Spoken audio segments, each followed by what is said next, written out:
Couples, what was the moment your in-laws finally accepted you into their family? When I married my wife, I, 27, signed up to be family to my two Kardashian-level mean girl in-laws, Margaret and Sarah. They are the carbon definition of Karens to anyone who isn't in their family. They're always nitpicking, ignoring, or straight up arguing with literally anyone who doesn't agree with them. My wife had to deal with them for her whole life, so whenever I complained about them to her, she'd tell me they just take some getting used to and eventually they'll warm up to me. But it was getting hard to ignore their eye rolls when I just mentioned the weather or their, "Okay, we get it," comments whenever I'd speak for more than 2 seconds. It was grating on me so much that I was considering skipping family events with them entirely, because even on our wedding day they told our entire family that they didn't think a male beautician could provide for their baby girl. I'm not even a beautician. That comment nearly made me want to break their 10-inch acrylic nails, but I took a deep breath and instantly calmed down when I looked at my wife. One night, my wife forced me to go with her to a family gathering because she really wanted to see her nieces and nephews, and I obliged. I was dreading seeing my in-laws, but if I went through one family gathering every once in a while, I'll make my wife perfectly happy. When we got there and settled in, it took everything in me to ignore my in-laws' snarky remarks about how feminine I looked and how my wife looked so tired from babysitting me. My wife,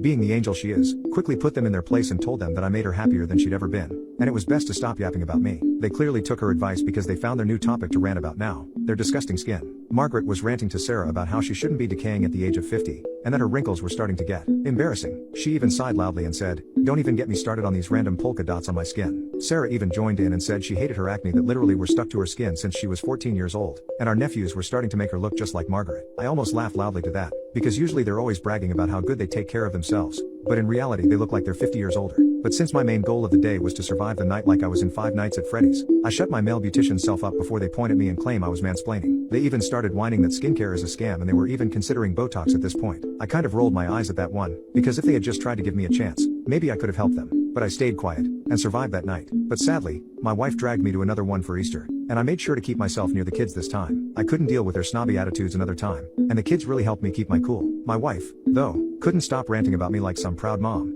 because she was so proud all my hard work at the clinic was finally starting to pay off. That seemed to catch my in-laws' attention, because they were convinced I was secretly flamboyant and worked at a salon. When my wife told them I was actually an esthetician, they didn't let their shock last for long. They went into an even longer rant about how I was guaranteeing their perfect girl to go bankrupt from putting all of her hard-earned dollars into my daydreams. They started ranting about it for so long that I nearly wanted to pull up my bank account and show them how much I'd been saving to treat my wife to a $20,000 vacation. My wife looked slightly ticked off, but suddenly, her face lit up. She changed the topic to their skin and mentions that their skin showing more wrinkles, making them look like Pearl from X, and tells them that she might have something that can help them. She said she'd been using growth factor sunscreen for a few months and she hadn't had single pimple since, even when she was about to have her period or ate 50 pounds of pure chocolate. They looked at her for 5 minutes straight and realized she didn't even have one wrinkle all over her gorgeous face, and they instantly asked where to get it. They left that night so excited that they didn't even bother to comment on where she found it from, because if they did, they'd refuse to even mutter the name of the product. The product was one of my top recommendations at my clinic, and I'd mentioned to my wife that if they just used the sunscreen, they'd do much better. But I knew they wouldn't take the advice if they heard it from me. For the next couple of weeks, they blew up my wife's phone with pictures of their face every day after using the sunscreen. They ranted about how nice it felt on their skin,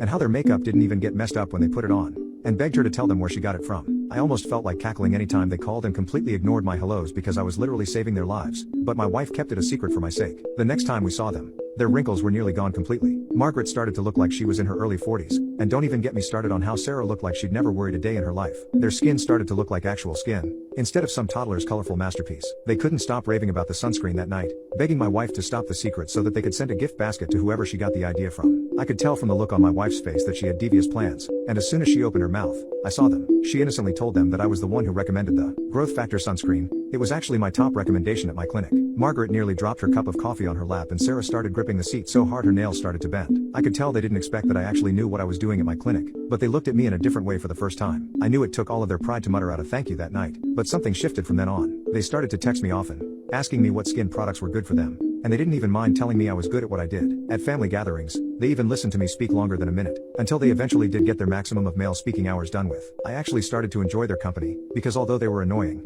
they seemed to actually care about family. And now, I finally felt like they added me to their list, just because I recommended them growth factor sunscreen.